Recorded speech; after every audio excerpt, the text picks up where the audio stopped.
Cebu Governor Gwen Garcia may pakita sa mga dokumento nga nagmatuod nga ang lalawigan sa Subog yun ang nanag-iya sa 25 hektarya diha sa barangay Hagubiao, Dakbayan sa Mandaue. Giklaro usab niini nga dili papahawaon ang Eversley Hospital. Apan posibleng magatubang og kaso ang mga nagdumala sa mga pasilidad sa dapit gumikan sa pag-okupar nila sa luna. Ani ang report. Uban ang duha ka mga abogado sa Kapitolyo, gipresentar ni Governor Gwen Garcia ang mga dokumento nga nagmatuod nga ang provincial government ang tag-iya sa luna sa barangay Hagubiao, Mandaue City. 1930 kini gidonate sa Simbahang Katoliko ngadto sa Cebu Province ug sa samang tuig nakahimo sab og deed of acceptance. Pag-alkontra kini sa kampo sa gobernador sa pag-question sa ownership nga wa kunoy acceptance ang land donation. They kept on insisting awa. But you cannot deny documentary evidence.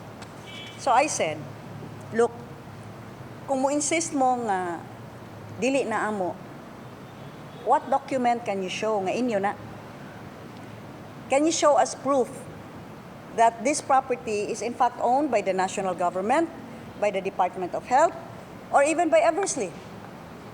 Wa man sa sila kapakita. Samtang iklaro sa gobernador nga dili papahawaon ang Eversley Hospital, Rehabilitation Center sa DOH ug ubang okupante sa luna. Giila ni Garcia ang kaayuhan nga nahatag sa maong pasilidad sa katawhan apan gikinahanglan niyang i-insister ang ownership sa luna aron dili siya ma-charge og dereliction of duty.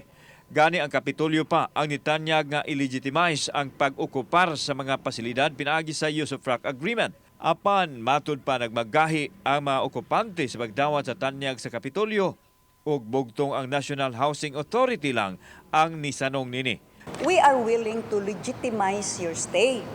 We can enter into a use of frack agreement. You can use that.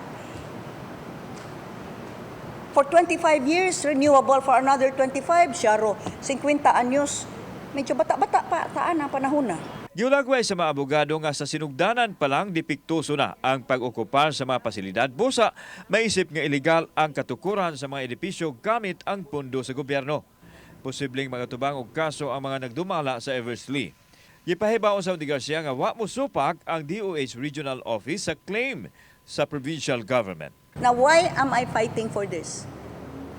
Because in accordance with clear documentary evidence, this property rightfully belongs to the province of Cebu. Ug di ni nako panalipdan, akusad ang mitalikod sa akong katungdanan.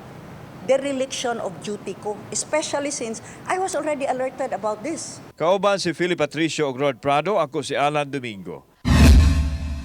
Balitag, Bisdak.